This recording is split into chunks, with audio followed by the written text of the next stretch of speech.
జై శ్రీమన్నారాయణ. సుబ్రహ్మణ్య భుజంగ స్తోత్రం. సుబ్రహ్మణ్య భుజంగ స్తోత్రం ఒక అత్యంత శక్తివంతమైన స్తోత్రం. దీనిని ఆదిశంకరాచార్యుల వారు రచించారు. ఆదిశంకరాచార్యుల వారు తమిళనాడులోని తిరుచెందూర్ సుబ్రహ్మణ్య స్వామి ఆలయాన్ని సందర్శించినప్పుడు హృదయంలో ఒక తేజస్సు ప్రకాశించగా ఆ అనుభూతితో పరవశించి ఆయన నోటి నుండి ఈ స్తోత్రం వెలువడిందని ప్రతీతి. ఈ స్తోత్రం భుజంగ ప్రయాత అనే ఛందస్సులో రాయబడింది. భుజంగం అంటే పాము. పాము నడిచినట్లుగా ఈ స్తోత్రంలోని ప్రతి పంక్తి ఒక లయబద్ధమైన శైలిని కలిగి ఉంటుంది. అందుకే దీనిని భుజంగ స్తోత్రం అని పిలుస్తూ ఉంటారు.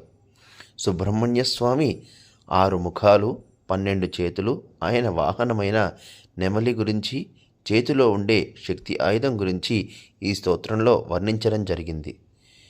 స్వామివారిని శరణు వేడుకుంటూ జ్ఞానం, సంపద, ఆరోగ్యం, దీర్ఘాయువు ప్రసాదించమని ఈ స్తోత్రం ద్వారా ప్రార్థిస్తారు.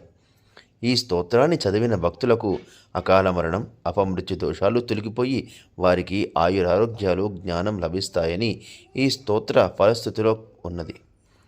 ఈ స్తోత్ర పఠనం వలన జాతకంలో ఉన్న గ్రహదోషాలు, ముఖ్యంగా కుజదోషం వంటివి తొలగిపోతాయని నమ్ముతారు. సంతానం లేనివారు ఈ స్తోత్రాన్ని పఠించడం వలన పుత్ర సంతానం కలుగుతుందని విశ్వసిస్తారు. జై శ్రీమన్నారాయణ.